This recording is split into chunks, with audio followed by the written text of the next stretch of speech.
आप सभी को जय जय श्री राम। राम जी की असीम कृपा आप और आपके परिवार पर सदैव बनी रहे, ऐसी हमारी हृदय से प्रार्थना और आशीर्वाद है।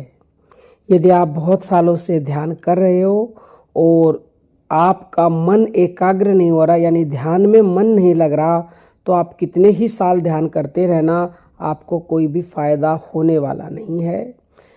ध्यान यानी कि मेडिटेशन को सफल बनाने के लिए, उसका लाभ लेने के लिए मन को एकाग्र यानी केंद्रित करना बहुत ही जरूरी है। जब तक मन एक जगह नहीं टिकेगा तब तक ध्यान नहीं लग पाएगा। अब चलिए मन को एकाग्र करने के कुछ तरीके आपको बताते हैं। सबसे पहले तो आप हमारे जितने भी अपने धार्मिक ग्रंथ हैं उनका पठन करें, यानी खुद उनको पढ़ें, स्वाध्याय करें। और उसके बाद आप संत महात्माओं के सत्संग सुने, ज्ञान भरी बातें सुने, क्योंकि सत्संग से मन और दिमाग के पुराने विचार यानी कि संस्कारों की सफाई होती है, शंकाएं दूर होती हैं और आस्था व ज्ञान बढ़ता है। उसके बाद योग शास्त्रों में ईश्वर का ध्यान लगाने का सबसे अच्छा जो तरीका माना गया है वो है सहारा। सहारा यानी कि आप ईश्वर को ही अपना परम सहारा मान लो, ईश्वर की शरण हो जाओ, तो आपको बहुत ही जल्दी इसके अद्भुत लाभ मिलेंगे। क्योंकि ईश्वर से बढ़कर कुछ भी नहीं है, सब कुछ उस ईश्वर पर छोड़ देने के लिए हमारे संतों ने कहा है। नेक्स्ट पॉइंट है, श्रीमद् भागवत गीता में श्री कृष्ण जी भगवान जी ने खुद कहा है कि जो दिल से उन पर भरोसा करके उनका भजन करता है वह सभी योगियों में उन्हें प्रिय है। यानी कि भगवान को दिल से पुकारो, उनके ऊपर पूर्ण भरोसा रखो। इसका मतलब है कि परमात्मा को पाने के लिए उनका प्रिय बनना पड़ता है। प्रिय बनोगे तो परमात्मा आपको सब कुछ देंगे, सब कुछ, और आपका ध्यान भी टिकेगा। नेक्स्ट पॉइंट, सिर्फ शास्त्र पढ़ने से या सुनने से शंकाएं दूर हो सकती हैं, आपको हिम्मत मिल सकती है और कुछ करने की प्रेरणा भी मिल सकती है, लेकिन सफलता या ईश्वर की प्राप्ति तभी होगी जब आप स्वयं अभ्यास करेंगे और चीज़ों को अपने जीवन में लागू करेंगे। नेक्स्ट पॉइंट, अगर आप कोई नियम नहीं अपना सकते तो बस उस परमात्मा को अपना सब कुछ पूरी तरह से समर्पित कर दें। कहा जाता है ना, तेरा तुझको अर्पण क्या लागे मेरा। ये सिर्फ लोग गाते रहते हैं, आरती में है ना ये ओम जय जगदीश हरे की में, और सुनते रहते हैं, लेकिन इसको लागू नहीं करते, सब कुछ उसको देते नहीं, उसी का है फिर भी समर्पण नहीं करते। तो उसके ऊपर पूरी तरह से समर्पित हो जाओ, तन मन धन सब उसके ऊपर अर्पण कर दो। बस यह सोचें कि इंसान जन्म के समय क्या लाता है और मरने के बाद क्या साथ ले जाता है। बीच का समय खुशी और प्रसन्नता से जीना चाहिए। अब बताते हैं ध्यान शुरू करने का तरीका क्या है। सबसे पहले जहां पर भी आप प्रतिदिन साधना करते हो, एक स्थान अगर आप चुन लेंगे तो वो अति उत्तम होगा, क्योंकि जिस स्थान पर आप साधना करते हो वो स्थान जो है अभिमंत्रित हो जाता है, वहाँ आपके मंत्र की शक्ति होती है।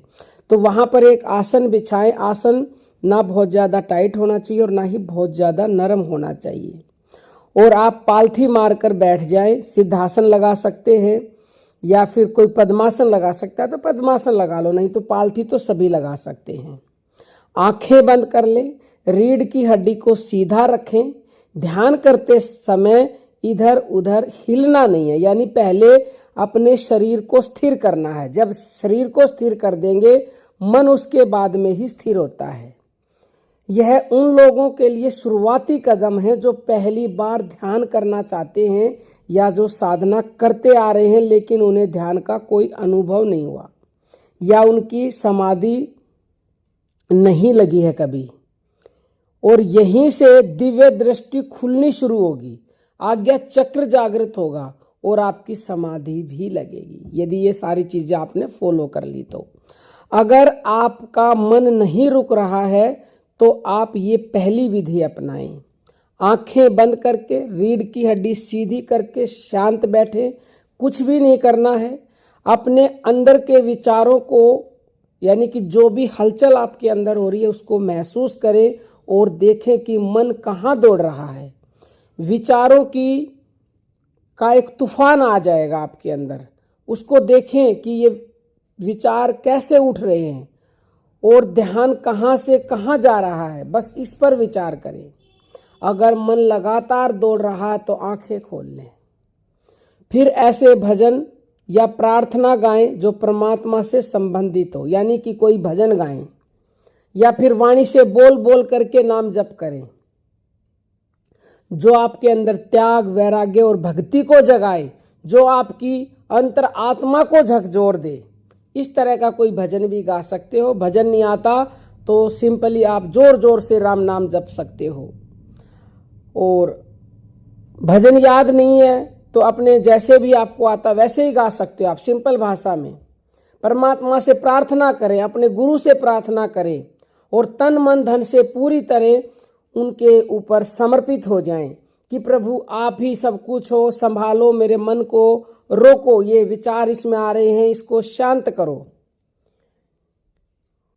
यदि आप ऐसा अपनी अंतर आत्मा से बोलोगे, दोहराओगे, तो आपको आंसू निकलने शुरू हो जाएंगे। जैसे ही आंसू आते हैं ध्यान तुरंत लगने लगता है।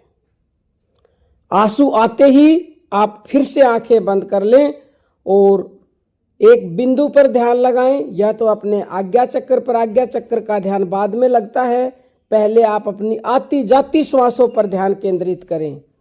ऐसा करने से 2 से 3 मिनट में ही आपका ध्यान केंद्रित होने लगेगा। और यदि ऐसा करने से ध्यान केंद्रित ना हो आपका तो एक विधि और बताते हैं। आप शांत होकर बैठ जाएं 2 मिनट तक और अपने विचारों को शांत करने की कोशिश करें। अगर ऐसा नहीं हो रहा है, यानी विचार शांत नहीं हो रहे हैं, तो गहरी सांस, लंबी गहरी सांस खींचें जितना खींच सकते हो और धीरे धीरे श्वास को फेफड़ों में भरें, धीरे धीरे ऊपर तक लेके जाएं। जब श्वास पूरी भर जाए तो इसे कुछ सेकंड के लिए, यानी 2, 4 या 6 या 10 जितना भी आप रोक सकते हैं, अंदर रोक करके लॉक कर दें। यह प्राण ऊर्जा पूरे शरीर को बहुत बड़ी शक्ति देती है, क्योंकि प्राण ऊर्जा दुनिया की सबसे बड़ी शक्ति है। और फिर धीरे धीरे श्वास को बाहर छोड़ना शुरू करें और फिर श्वास को पूरी तरह से रोक दें, यानी कि बाहर छोड़कर भी रोक दें, न अंदर जाए न बाहर आए। यह स्थिति बहुत ही शक्तिशाली होती है और यही स्थिति ध्यान के लिए तैयार करती है। यानी कि करना क्या है, दोबारा से सुन लो। श्वास को लंबा गहरा भरना है, यथाशक्ति रोक के रखना है, बिल्कुल लॉक कर देना है, फिर छोड़ना है, छोड़ करके फिर श्वास को रोकना है जितनी देर रोक सकते हो, और उसके बाद धीरे धीरे दोबारा से यही प्रक्रिया करनी है। सांस भरनी है, रोकनी है और छोड़नी है। आपका शरीर तुरंत जो है ध्यान करने के लिए तैयार हो जाएगा, तुरंत, क्योंकि ये प्रक्रिया बहुत बहुत ही पावरफुल है। आपके मन को बांधने का एक तरीका है, जैसे किसी शरारती बच्चे को कमरे में बंद कर दिया जाता है, इसी तरह से इस साधना से आपका मन भी बंध जाएगा, एकाग्र होने लगेगा। इस क्रिया के करने के लाभ हैं। इसे आप 9 बार करें। 9 बार करने से बहुत बड़ी ऊर्जा मिलेगी, शक्ति मिलेगी, मन केंद्रित होगा, शरीर के सारे रोग दूर होने लगेंगे धीरे धीरे। इसे कम से कम 9 बार नहीं तो 21 बार भी कर सकते हैं। 21 बार करेंगे तो और ज़्यादा आपको ऊर्जा मिलेगी, आपका ध्यान केंद्रित होगा, रोगों से लड़ने की क्षमता बढ़ जाएगी। इस क्रिया के बाद आप थोड़ी देर तक जैसे बैठे हो, यानी कि सिद्धासन में, पद्मासन में या पालथी लगा के वैसे ही बैठे रहें और ध्यान के लिए तैयार हो जाएं। फिर आप अपनी श्वासों का ध्यान करें नॉर्मली, या जो आज्ञा चक्र का ध्यान कर रहे हैं तो आज्ञा चक्र का ध्यान करें। कई लोग प्रकाश का ध्यान करते हैं तो वो प्रकाश, जैसे बल्ब पे भी ध्यान लगा सकते हो आप, जरूरी नहीं है ध्यान बंद आंखों से किया जाए, खोल करके, इसको त्राटक बोलते हैं। आप बल्ब की रोशनी में बल्ब को देखते हुए ध्यान कर सकते हो। मोमबत्ती का भी आप ध्यान कर सकते हो, उसकी मोमबत्ती की बिल्कुल जो लो होती है उसको भी देख करके ध्यान कर सकते हो। तो ये बहुत ही पावरफुल साधना है, बहुत ही पावरफुल तरीका है मन को तुरंत ध्यान में लगाने का। यदि ये साधना आपने लगातार कर ली तो इससे आप कुछ ही दिनों में पूरे ब्रह्मांडों का सफ़र करने लगेंगे।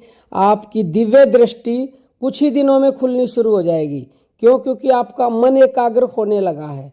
और जब दिव्य दृष्टि खुल जाती है तो आपको पता ही है कि वो मिलता है जिसका ये वाणी वर्णन नहीं कर सकती। और जिनका मन केंद्रित नहीं होता उनका जीवन भर जो है उनकी दिव्य दृष्टि नहीं खुल पाती है, क्योंकि मन के केंद्रित होने से ही दिव्य दृष्टि खुलती है और व्यक्ति का आंतरिक आनंद बढ़ता ही चला जाता है, जिसे परमानंद भी कहा जाता है।